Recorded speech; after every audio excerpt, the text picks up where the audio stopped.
All right, guys, we're here at the Housing and Land Use Regulatory Board, and we've been here for now 3 hours, and I think we got here a little bit after noon, maybe close to 1 o'clock, and it's already almost 3, and we're waiting for a certificate about our sales agent not being registered, and they don't know how long it's going to take for that piece of paper to get signed. So while we're waiting around, I also wanted to do another video talking about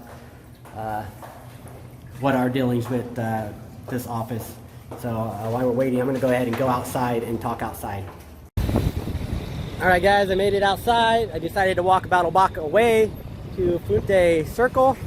I'm going to just walk around it and talk. So I know I already made a little bit of a video about the Housing and Land Use Regulatory Board and how they were really no help and they just mediated.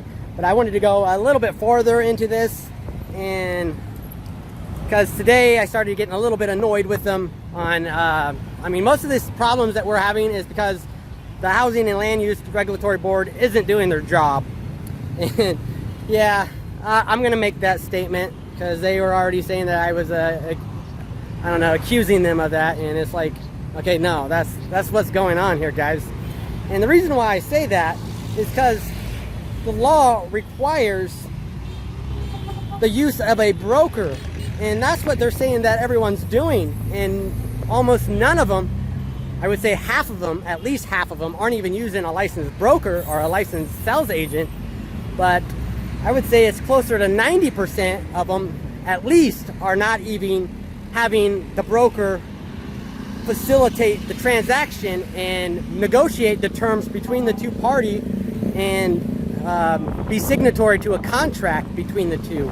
And that's the biggest thing right there that makes this binding and actually makes it where a licensed broker was actually used. If there's no contract, then there was no broker used. And that's why I'm trying to say is that the first thing that the Housing and Land Use Board should be doing is making sure that there was a licensed broker that facilitated the transaction here. And I'm sure it would cut down on a lot of their workload. And it would tell you right away if they were following the law. The Housing and Land Use Board, they don't even look at any of the contracts. They don't look at anything. And I'm going to go ahead and also talk about what happened when we came down and looked at it, because it wasn't what we were expecting either.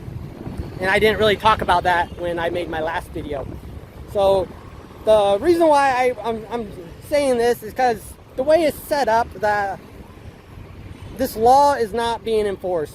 You know, no one's legally using licensed brokers at all. I mean, we've been chatting with a lot of RESA advocates, and they're the ones that are usually more for pushing these laws, and almost all of them that we talked to were also saying that they were not even doing a contract with their clients, and because it wasn't enforced. And I made sure to make sure they knew, and they did. They said, yeah, it's actually required, and that they were actually doing it wrong also. So that really gives me more confidence to say that I would say at least 90% of the people, the actual licensed brokers, are not even doing it right and facilitating this contract right. And on top of that is that they're also, almost all of them are taking their clients or the buyer actually to the developer's marketing team and letting them do all the negotiating. So it's probably, and I don't know if the brokers are actually going, but the sales agents are actually going and letting them do all the negotiating with them directly. And that's also not what's supposed to be happening. The actual broker is supposed to negotiate the whole contract and everything to the contract, to the buyer. And if there's any disputes or anything, he's supposed to go back to the developer and get anything handled, anything changed, anything that's corrected. Because what happens when you're talking to the buyer or the seller directly, they're going to just tell you that they're going to change it. And that's a few things that we actually had happen where we weren't okay with a few parts. One thing, for example, is that our interest rate was wrong, and they said they would go back and change that, and that never happened. But I'm just giving you an example of why it's important for that broker to be there, because when you're talking directly to the seller, things are said and done that don't actually happen, and it's not going to get in writing because you're already there ready to sign, and you're with their marketing team and the sales agent, and they're, I don't know, coaching you into it. So it's like, it's a bad deal. So I do want to let you guys know that that's very important, that it's the broker that you're negotiating everything to, and that he's not taking you down to their marketing team and having them go over the contract with you. That's the broker's job. The broker's job is there to explain that contract to you, make sure you understand it, and that's what he's getting paid for. So, and I have a strong feeling that's a large percentage of people not having that done. And then lastly, if they're using a sales agent, then the broker has to come in and at least negotiate the final deals and be signatory to the contract. And then that's when you guys are going to meet up with the seller. The buyer and seller might meet up, and then the contracts are going to be signed with the broker also. And the broker will also be signatory to that contract. So that's pretty much the gist of the law. Again, the whole reason for the broker is to negotiate this stuff, be signatory, and he's going to take all liability of any wrongdoing in the contract, like fraud or anything, because he's going to be the one that's now signing his name and is going to take that. So that's why I'm also trying to point out that the Land Use, Housing and Land Use Regulatory Board, they know this is all happening because everybody's coming there, and they're coming there having problems with the developer. And again, the law states if a broker was used and used legally, that the developer will not be held reliable because the developer wouldn't have made any contract negotiations with them. But again, they're not using the broker right. You know, the broker isn't doing any negotiation. They're taking you to the marketing team, and the marketing team for that developer is negotiating the contract, having you sign the contract, and nobody else is involved in it, and they leave out the broker altogether at the end, and they don't even have the sales agent do anything. So this right here would fix a lot of the problems, is by enforcing that a broker needs to be negotiating that deal and being signatory to that contract. And then whenever there's a problem that comes up, you wouldn't be taking the developer to court like the law actually states that you can't then, and it would be the broker that you'd be taking to court, or coming here and mediating between. And that person would be trying to fix any problems with you and the seller. And that's, again, totally not what's happening. So I hope you guys are tracking on that. All right, now the next part is I wanted to talk about the Housing and Land Use Board. When we first tried to get a hold of them, it was still when we were having problems with the developer. I don't know, maybe October, November, maybe early December, I think it was. I emailed them, because now it's already been a month, and we were almost getting where we've been waiting a while on Camella to give us a response. It took them 2 months to respond to us on if they were going to give us back our money or not. During that time, I decided to go ahead and say we needed to contact the Housing and Land Authority Board, Use Board, whatever. So I sent them an email, and 28 or 26 days later, we didn't hear anything from them. And at this point, we already had found out that the Camella was not going to give us back our money, and they also weren't even going to give us back our first payment. And so now we definitely wanted to make sure we're going to get a meeting with the Housing and Land Use Regulatory Board. So we actually came down there 26 days later and talked to them and said that we wanted to make a meeting. We came in and said we wanted to make a meeting with the Housing and Land Use Regulatory Board to talk over what happened with our case.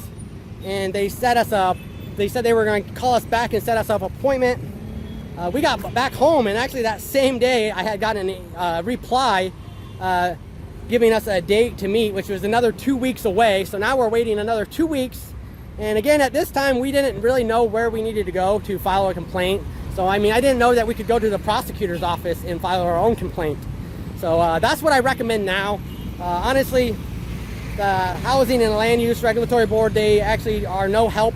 They're just mediation. They're just going to waste probably a couple months of your time and probably get most people to not want to even do it. So I say, if you're having any problems, go ahead and go down to the local prosecutor's office and let them know what's going on, and go ahead and see what they want you to get, and then file it with them. the first thing you're going to want to do is also get a hold of the police department and let them know that you're having that issue, and because you're going to need an affidavit. It doesn't have to be by the lawyers, but it has to be an affidavit by the police or somebody like that. We're doing it with our lawyer because we didn't know that we needed to actually contact the police. I actually told Risa when this was happening that we should, and she didn't think we should.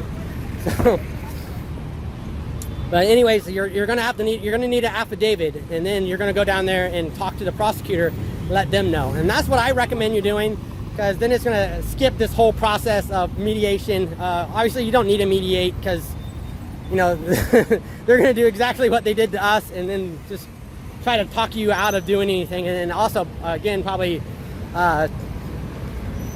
threaten you about being turned into something, or that you're doing something illegal. I don't know. That's what's going on with us anyways. But anyways, it was set 2 weeks later, so we waited around for that, and during this time, that wait was even longer. I mean, this was actually taking a lot longer. It felt longer because Camilla actually had turned up me into NBI for slander for my YouTube videos. Imagine that. And now it's already been over a month and something. So, been kind of waiting. Nothing's happening yet. You know, I don't know if I broke any laws. Okay, enough talking shit. Okay, we're moving on.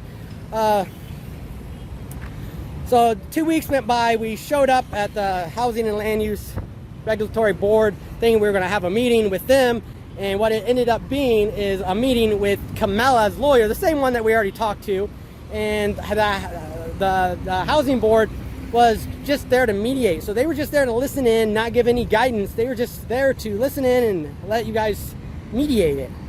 So wasn't what we were expecting. We actually thought at this time we were going to be filing a complaint and having more done. And at this time, I already figured out that we actually needed to go to the prosecutor's office. And I'll talk about that more in another video, because we actually went down to MBI and I had some issues there. I definitely want to talk about that too. But that's when we found out, around the time that the next day after MBI is when we actually found out that we needed to go and talk to the prosecutor's office. So we were told this whole time that this Housing and Land Use Regulatory Board is where you go to file any complaint or file any charges. And then we were finding out that that's actually not true. You actually need to go to the prosecutor's office, and you need to go to the one where the development, or if you're using a broker, you're going to be going, if you're suing the broker or having problems with the broker, you're going to have to go to wherever they're at or wherever the developer is located. So you're going to have to be filing it or going and talking to the prosecutor in that area, because they're the one that's going to have jurisdiction over it. So now we're back down to that meeting. We show up, and it was again scheduled to talk to that lawyer again. And for the sales agent, he didn't actually show up. No broker showed up. It was a lady, and we talked to her. She was actually a nice lady. We talked to her for a little bit before the meeting. She was saying that she was told to show up. She had no clue what this was about, and it sounded like she didn't even know JT. So she didn't even know the sales agent, and so she was just told to show up to be there representing him. So we thought that was kind of odd. So she didn't say anything during this whole meeting. And it was kind of funny because there was a few parts where the lawyer was wanting her to try to say something to back her up, and she couldn't. So it's kind of hilarious. But anyways, the same thing happened. It was pretty much her saying that they didn't do anything wrong and that I did it wrong by recording them, and that I was turned into NBI. So I was pretty much like, all right, this meeting's over. And then the housing board was pretty much like, okay, we'll schedule another one. And I was like, what for? There's no reason to schedule another one. Like, this was a waste of time. And I'm actually kind of, you know, it's like I just wasted several months for this meeting when I could already been getting this stuff done. So I said, nope, we're not doing any more negotiation. I mean, obviously we've already did as much as we can. They broke the law and they're not doing it. So now it's done. We were all leaving the room. Then we stopped the guy. Because again, that's all they tell you. They don't tell you anything else. So we started asking him, is there any information they can give us to help us with our case, what we need to do, where we need to file it. And they said that they can't give us any information to help us, that we'd have to have a lawyer. And then they said that we'd have to file it. We can file it with them, and that we need an affidavit. We asked him who we could get the affidavit from, and he said a lawyer. So we said okay. And then before we left, we also stopped him and asked him if we could get a certificate that the sales agent was licensed, and he went over there and checked the computer. I think he actually had one of the office ladies check, and they got back to us saying that he was licensed for 2019. We actually said that we actually needed it for 2018. So he said that they couldn't do that because it's on the computer and it doesn't show when it was listed. He said that he was licensed for 2019 and it was a renewal. So that kind of told us that he was also licensed for 2018. So we thought it was good that maybe he was licensed, which I still didn't think he was. It's red flags everywhere still. But so now a little bit more time went by. Now we've been filing stuff for like the SEC to make sure that the Camella is a, registered as a developer.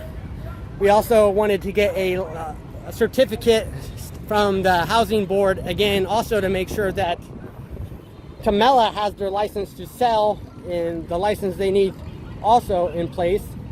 And so we had to make several trips back down to the Housing and Land Use Regulatory Board for all this paperwork, pay the fees. We also had to wait for the SEC filing to come back. We had to pay the fees there. So this stuff has been taking a long time. That's why we still actually haven't filed with the prosecutor's office. We're still in the process of getting all this stuff done, and we've been going over the paperwork that we're going to file with the lawyer. And since he's in Manila, it's been sending back and forth, so we make corrections, send it back to him, he looks it over, makes some stuff, they send it back to us, we make some corrections, and that's what's going on right now on what we're going to be filing. So then finally the lawyer said that he wanted a actual letter stating that JT was licensed, and so we went back in and got that done. And again, we got a piece of paper stating he was licensed January 30th, 2019, and we kept on asking what we needed for 2018. Our case happened October 2018 is when he started handling our case. So we were first told, and this started happening over the phone now, we were first told that, again, they can't look that up on the computer, that they would have to search for it manually, and it could take a while. And we were like, well, all right, we still want it. And then I don't know what was really going on at this time, because Reese is the one who was talking to him. But I kept on saying we wanted it for 2018, not 2019. And they were acting like they couldn't get anything for us. And I was like, yes, they can. So I was saying all this stuff in the background, just hoping they could hear us. I'm like, they're the government offices. They're supposed to have this stuff filed. They should be able to get stuff for us 5 years back, even if we needed it for our case. Like, how can they say they don't have this stuff for 5 months ago? So I'm going off in the background. And anyways, finally the lady says she found it and said that he was not licensed for 2018 and that he was a new applicant. Oh, and I forgot the reason why we went that, because the first time, I skipped it. The first time we went in, we got that certificate for 2019, and we didn't see it then, but a couple weeks later, while we were waiting on all this stuff to get done, we noticed that the broker's name had changed. So that was the red flag for us. It's like, if it was a renewal, how did the broker's name change? So that's what got us back into on this. So sorry I left that little part out, because that's what the red flag was, bringing us this in to, hey, we actually need a piece of paper saying he was licensed for 2018. So now she find out that he's not. So that's what we're here today for, is we're getting a certificate saying that he was not licensed for 2018 when he was acting as a sales agent / broker. And again, Camella was saying that he was accredited licensed sales agent. He also told us that he had paid for his licensing. Doesn't look too good. All right, so moving on to it. Now we're down here, and it's just taking so long for them to get this stuff done. And I'm thinking here, like, this whole thing is set up wrong. Like I was talking about earlier, in this video, that first off, we shouldn't even be coming down here and mediating between a developer. If this stuff was done legally, it would be a broker. Because the law states if a broker was legally used and facilitated and negotiated this contract to sell to you, that they're the one that's going to be liable. It states that the developer will not be held liable for the sales agent or brokers negotiating, that they will be. So that's the first thing that tells you right now that this Housing and Land Use Board, they have to know that these brokers are not being done. And obviously they're not even checking.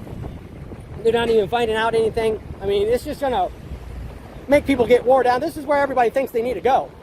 You know, this is where you think you're gonna be protected when you're frauded, and you're gonna go here and, you know, you're gonna get some help, and you don't. Most people do not know you need to go to the prosecutor's office. Believe me, I didn't, and that's what I would do in the States. But you know, here I don't know what's going on. Risa doesn't know where to go, and everyone we asked didn't say anything about the prosecutor's office. We never got told about the prosecutor's office until we're talking to the lawyer that we talked to now. I also have other videos that I want to talk about, because we actually went and talked to several different lawyers as well, and we did not have a positive experience with them as well. So I definitely want to talk about a lot of this stuff, because the stuff needs a lot of improvement, you know. And I know a lot of you guys might say, oh, I'm a foreigner, blah blah blah. You guys, this is for you guys. Filipinos, my girlfriend's the one that got ripped off. Yeah, it might have been my money, but she's the one that was mainly swindled. And they were getting her to commit fraud. You know, after they committed fraud several times, they were getting her to commit fraud. She's the Filipino. So please don't use this segregation that I'm a foreigner, yada yada yada. You guys, this is happening to Filipinos. You know, it's happening to a lot of you guys. I know the OFWs are definitely having it happen to you guys. So, I mean, you guys really need to take this more serious. And it doesn't matter who's criticizing or stepping in and saying all this stuff. I mean, it's here to help you guys. This stuff, I mean, my case, we're already going to be good, you know, but I want you guys to make sure you guys are not getting scammed and frauded, you guys. So please keep those comments to yourself, because again, I'm just sharing my experience, and I want people to learn from it and be able to correct this. I've also had a lot of comments on, you know, if I dealt with real estate, so, you know, in the States, like, how did I happen here? Well, that's the whole point of fraud, guys. Fraud is when they do things, lie to you, or make you think stuff is done legally. You know, we thought we had a licensed broker, and yes, there was many red flags. We even asked if he was licensed, and he said he paid for it. You know, we're under a big company, Camella. You know, it kind of sets you up thinking, hey, you know, everything's going to be legit. We found out that our bank wasn't going to approve us for the loan. You know, the sales agent was like, hey, yeah, you got to come to our bank. You know, we didn't know that it was some kind of law that foreigners can't get a loan. I mean, I knew I couldn't own the land. That's not what we were wanting to do. We wanted to use my income so we could get a loan for her. I was going to be co-signer.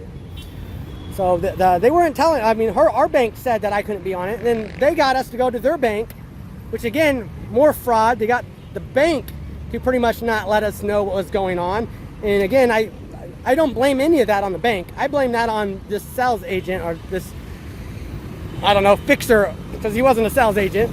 And, you know, and it wasn't only him, because it was one of the marketing teams that actually told us to go to got us the meeting with it. So it's like the marketing team at Camella's, they have to know that I couldn't be on it. And then later, after we were told that we were going to be approved by the bank and that we could go ahead and sign this contract, the Camella's stuff wouldn't even let me be on the co-signing part of the loan for their whatever their application was. So that totally says another fraud that happened there, where they lied and got us to believe that I was going to be accepted on a loan, and then got me to take off of it. And then the third one is actually they got Risa to change her income and added my income onto hers. So that's the number 3 for fraud. So that's what I'm trying to say, is like with fraud, it's hard to catch because you don't know what's going on. It seems legit. They will have things there. They play the part. You know, this sales agent or fixer of one seemed like he was doing this for years. I can't remember now, but it sounded, I can't remember what he said, but I think he said that he actually has been doing it for a couple years. And he also works at a college as a teacher. And, you know, now we find out that he's been working for quite some time as a sales agent, and he's not even licensed. and now he just got licensed because of this whole deal. Like our problem, we first met him in October when we signed the contract, and he didn't get licensed until until we were like, hey, we got ripped off, and this guy isn't even a licensed broker, you know, and that's what got him to go get licensed. And what I also think happened is that the broker that he was saying that he was licensed under got wind of this and wouldn't sign him. So she wanted no part of it, and that's probably why he got licensed under another broker. So that's what we think happened there. And it's good that it came out that way, because now this helps our case even more, because I'm even having a little bit of issues with our current lawyer, because it's really small issues, and I don't know if it's going to matter or not, but I don't even want to talk about that yet. But they're acting like this no contract with the broker is like no big deal. Like that's just standard practice here, is that the brokers don't need to be in a contract. They don't need to be held liable for it. So it's totally breaking the law, first off, and that's what the Housing and Land Use Regulatory Board is actually supposed to be enforcing. So I don't know. Anyways, that's all I really want to talk about now, I guess. So we're here today. We're going to get that letter, and hopefully within a couple of weeks, I've been saying this for a while, hopefully in a couple of weeks we'll get this filed, and we'll get this ball going. So there's an update. I also wanted, like I said, I wanted to talk about the Housing and Land Use Board, because they are definitely not doing their job, and I think I wholeheartedly say it's a waste of time even dealing with them. Get your information, get all the evidence you can, and take it to the prosecutor office. And for most of you guys, check your contract and see if there's a licensed broker that was in it. And also keep in mind, if you didn't have a broker negotiate all the terms with you, they didn't do it correctly, and chances are there is not a licensed broker that facilitated your contract and signed it. So that's the grounds that you're really going to win this case on, because that's illegal. So hopefully this helps you guys, and I'll see you guys later.